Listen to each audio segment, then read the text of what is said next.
안녕하십니까. 이번 영상은 우리 부부가 처음으로 다녀온 서지중해 크루즈 일정 및 방문지에 대한 간단한 소개와 우리가 보고 느낀 것들에 대한 소감과 후기입니다. 본 영상이 은퇴한 노부부들이 크루즈 여행을 결정하는 데 조금이라도 도움이 되길 바랍니다.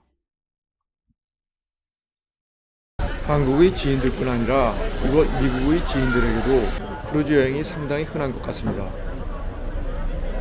우리의 경우 모친과 장모님이 모두 연로하셔서 1년에 한 번은 한국을 방문하고 있기 때문에 별도의 해외여행을 하는 것이 쉽지 않았지만 결혼 40주년을 기념하여 크루즈 여행을 하게 되었습니다. 우리에게 크루즈 여정을 결정하는 데 중요한 기준이 되었던 것은 첫째, 너무 길지 않은 여정. 둘째, 지중해 크루즈.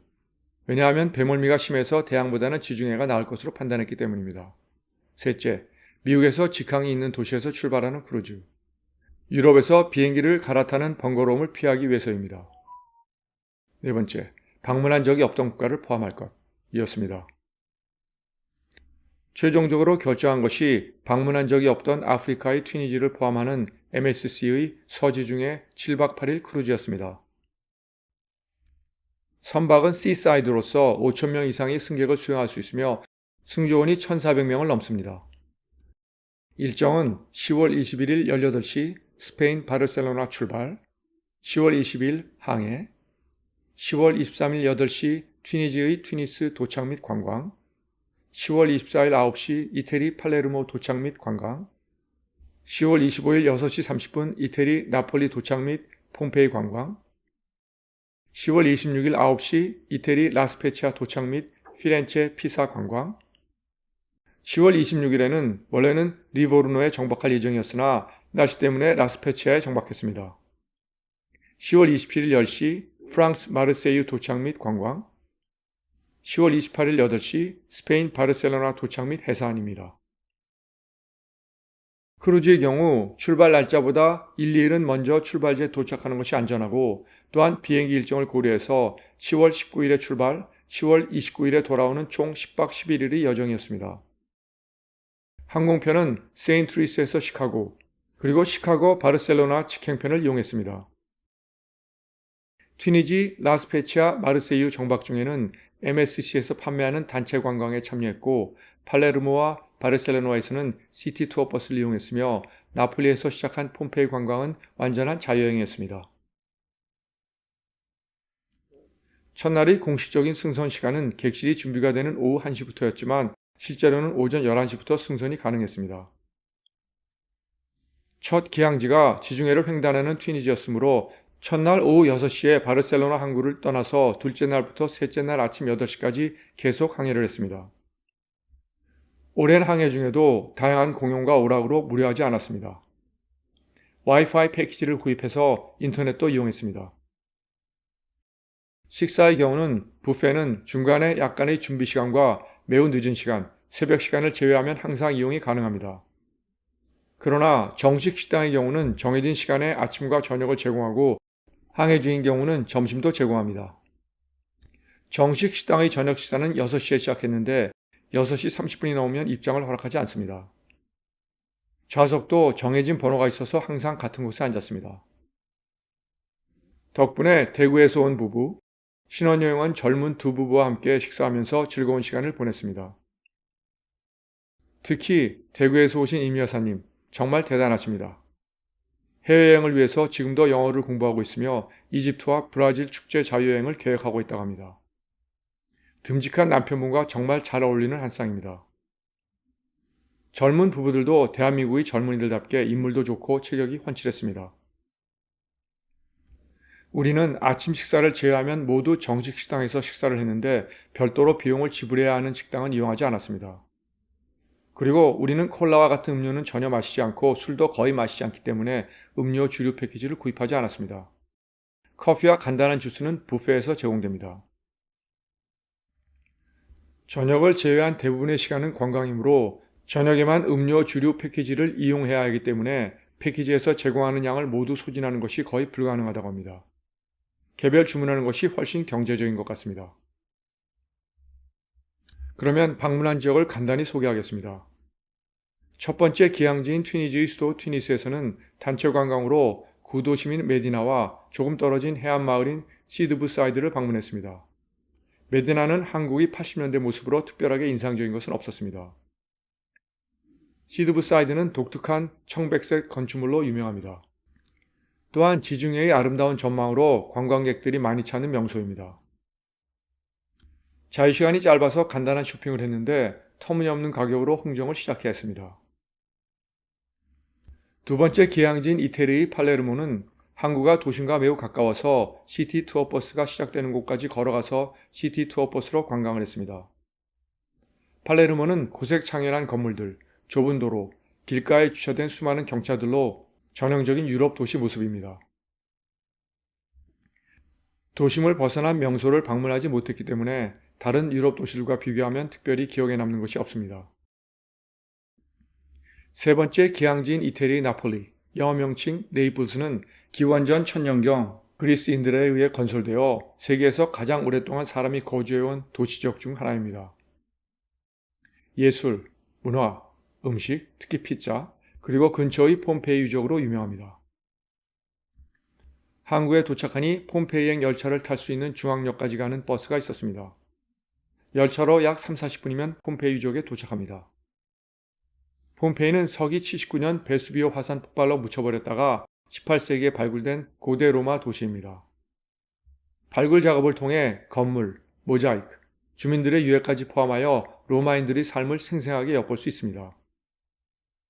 폼페이 유적은 전체적으로 평탄한 지역이었지만 길이 복잡하고 울퉁불퉁하여 걷는 것이 부담스럽습니다. 3시간 반 정도 걸으면서 구경을 하고 나니 무릎에 무리가 있었습니다. 나이가 드신 분이나 거동이 불편하신 분들은 관광이 쉽지 않은 곳입니다. 네 번째 기항지인 라스페치아는 상업항구입니다. 라스페치아에서 2시간 이상 거리에 있는 피렌체, 영어명 플로렌스를 관광한 후에 다시 1시간 30분 이상 거리에 있는 피사를 관광하는 일정입니다. 피렌체는 르네상스의 발상지로서 르네상스 예술, 상징적인 건축물, 풍부한 문화유산으로 유명합니다. 미켈란젤로의 다비드상과 두오모 돔 등을 감상하고 박물관, 미술관, 역사적인 랜드마크들을 둘러볼 수 있습니다. 오래된 도시답게 교통이 혼잡하여 관광버스를 타기 위해서 복잡한 도시 골목길을 30분 이상 걸어야 했기 때문에 일부 관광객들은 매우 힘들어했습니다. 피사의 기저귀 광장은 유네스코 세계문화유산으로서 대성당, 세례당, 피사의 사탑이 있습니다. 피사의 사탑은 12세기의 건설 중 연약한 지반으로 인해 기울기 시작해서 1990년까지 기울기가 5.5도였는데 이후에 개선 작업으로 3.97도로 감소했습니다. 우리 단체 관광객 일행이 피사의 사탑에 도착했을 때는 이미 조금씩 어둡기 시작했고 방문 시간은 20분을 넘지 않았습니다. 다섯 번째 기항지인 마르세유는 기원전 600년 그리스인에 의해 건설된 프랑스에서 가장 오래되고 두 번째로 큰 도시입니다. 유럽 지중해 문명 박물관, 노트르담 드라 가르드 성당, 롱샴 궁전, 전통 비누로 유명합니다. 단체 관광으로 노트르담 드라 가르드 성당, 롱샴 궁전, 구 항구를 방문했습니다. 구 항구에서의 자유시간은 약 40분이었습니다. 바르셀로나로 돌아온 후의 하선 과정은 생각보다 오래 걸려서 11시가 넘어서 시내로 들어올 수 있었습니다. 그래도 공항 근처에서 1박을 하기 때문에 조금 여유가 있어서 짐은 유료보관소에 맡기고 시티 투어 버스로 사그라다 파밀리아 성당을 포함하여 몇 군데를 둘러보았습니다. 사그라다 파밀리아는 안토니 가우디가 설계한 자연에서 영감을 받은 독특한 구조의 성당으로 유네스코 세계문화유산이며 바르셀로나의 상징입니다. 세계에서 가장 크고 높은 미완성 성당입니다. 그런데 늦은 오후가 되면서 우리 부부가 이미 상당히 지쳤고 피곤하여 늦지 않게 공항 근처의 호텔로 돌아왔습니다. 그러면 여행 중에 그리고 여행 후에 느낀 소감과 후기를 7개의 항목으로 정리해 보겠습니다.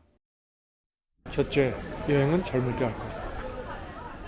우리 부부 모두 나이에 비해서 건강하지만 역시 피곤하고 힘들었습니다. 게다가 시차 때문에 여행 내내 수면 부족이었습니다. 여행은 젊고 건강할 때 해야 합니다. 둘째, 크루즈 여행 관광은 시간이 제한적. 크루즈 여행은 기항지에서 보통 10시간 정도 머무르기 때문에 하선과 승선에 소요되는 시간을 고려하면 충분한 시간이 아닙니다. 게다가 항구의 위치에 따라서 관광지로 이동하는 시간을 포함하면 여유로운 관광이 어렵습니다. 세 번째, 선상 식사는 가급적 정식 식당을 이용. 크루즈 뷔페의 경우 다양한 음식이 제공되지만 실제로 먹게 되는 것은 거의 일정하여 금세 질리게 되는 것 같습니다. 가급적이면 정식 식당을 최대한으로 이용해야 합니다. 그런데 정식 식당의 메인 요리는 양이 적기 때문에 부족할 수도 있습니다. MSC 크루즈에서는 전식, 메인 요리, 후식 모두 2번까지 주문할 수 있습니다. 보통 크루즈 여행 후에 체중이 증가한다고 하는데 저희 경우는 소식을 하기 때문인지 차이가 없었습니다. 네 번째, 음료 주류 패키지는 비경제적. 앞에서 언급한 것처럼 음료 주류 패키지는 구입하지 않고 필요할 때 개별 주문하는 것이 경제적입니다. 다섯 번째, 전문 사이트를 통한 크루즈 여행 구입이 저렴. 우리 부부의 경우 첫 크루즈 여행이어서 여행사 직원을 통해서 모든 것을 예약 처리했는데 인터넷의 전문 사이트, 예를 들면 vacationstogo.com을 통해서 같은 크루즈 여행을 구입하면 훨씬 저렴한 것 같습니다. 크루즈에서 만난 한국분들의 경우 2인의 가격이 우리 부부 한 명이 지불한 가격보다도 낮았습니다. 그런데 전문 사이트를 이용하려면 영어로 연락해야 하는 어려움이 있을 수도 있습니다. 여섯 번째, 크루즈 비용이 예상보다 컸음.